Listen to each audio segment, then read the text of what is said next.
అందరికీ నమస్కారం అండి. వెల్కమ్ టు అంజుతో వ్లాగ్స్. ఈరోజు నేర్చుకుందాం ఎగ్ లేకుండా కేక్ చేయడం. 1 cup of sugar, 1 cup of oil, రెండింటిని ఒక ప్యాటర్న్లో వేసి మిక్స్ చేసుకొని 1 కప్ ఆఫ్ మైదా, దాన్ని జల్లెడలో వేసుకొని 1/2 teaspoon baking soda, 1/2 teaspoon baking powder, రెండింటిని జల్లెడ పట్టుకొని అదే ప్యాటర్న్లో వేసుకొని 1 కప్ ఆఫ్ మిల్క్, దాన్ని అదే ప్యాటర్న్లో వేసుకొని మంచిగా అది మిక్స్ అయ్యేలాగా దానిలోనే 1 కప్ ఆఫ్ వెనిలా ఎసెన్స్,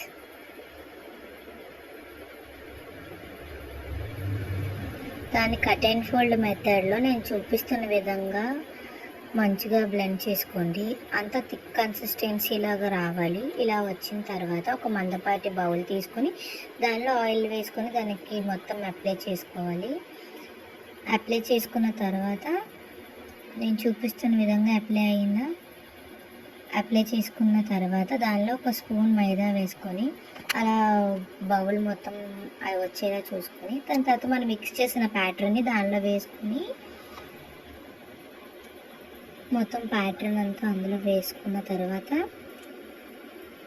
అలా ఎయిర్ బబుల్స్ లేకుండా ట్యాప్ చేసుకొని ముందుగానే ప్రీ హీట్ చేసుకున్న ప్యాన్లోని ఇది పెట్టి కేక్ మిక్స్ని పెట్టి 30 to 40 మినిట్స్ తర్వాత కేక్ బేక్ అయిందో లేదో నేను చూపిస్తున్న విధంగా నైఫ్తో చెక్ చేసినట్లయితే ఇలా వచ్చినట్లయితే కేక్ పూర్తిగా బేక్ అయిందని అర్థం. ఒక 5 to 10 మినిట్స్ అలా వదిలేస్తే కొంచెం చల్లగా అవుతుంది.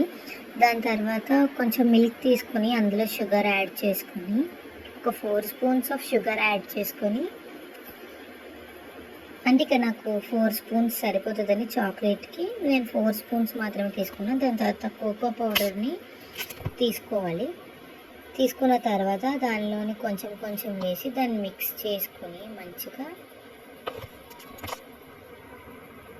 స్టవ్ మీద పెట్టుకొని అలా బాయిల్ చేస్తూ ఉంటే అది కొంచెం థిక్గా కన్సిస్టెన్సీ అనేది వస్తుంది. అలా ప్యాటర్న్ అనేది ఆ థిక్ కన్సిస్టెన్సీలో వచ్చినప్పుడు స్టవ్ ఆఫ్ చేసేసుకొని పక్కన పెట్టేసుకోవాలి. ఈలోపు కేక్కి షుగర్ సిరప్ అనేది ఈ విధంగా చేసుకోండి. నార్మల్గా కేక్కి షుగర్ సిరప్ యాడ్ చేసి కోకో పౌడర్ యాడ్ చేసుకొని నేను దానిపైన కొంచెం గార్నిష్కి కాజు అనేది గ్రైండ్ చేసుకొని వేసుకుంటున్నాను. అది ఆప్షనల్ అన్నమాట. దాని తర్వాత ఫ్రీజర్లో పెట్టుకోవాలి కొంచెం సేపు. కొంచెం కేక్ అనేది కూల్ అయిన తర్వాత ఫ్రీజర్ నుంచి బయటకు తీసుకొని ఆ విధంగా నేను చూపిస్తున్నట్టుగా కట్ చేసుకొని మీకు నచ్చిన విధంగా ఏ షేప్లో కావాలంటే ఆ షేప్లో కట్ చేసుకొని తినొచ్చు. కేక్ మాత్రం చాలా టేస్టీగా స్పాంజీగా ఉంది. చూడండి మీరే, కేక్ కూడా చాలా ఫ్లఫీగా వచ్చింది. చాక్లెట్ సిరప్ అనేది ఆప్షనల్ అండి. మీకు కావాలనుకుంటే వేసుకోండి, లేదంటే లేదు. నార్మల్గా కూడా తినొచ్చు. మీరు కూడా ఒకసారి ఇంట్లో కేక్ని ట్రై చేసి కమెంట్స్ రూపంలో తెలియజేయండి. మన ఛానల్ని మాత్రం సబ్స్క్రైబ్ చేయడం మర్చిపోకండి.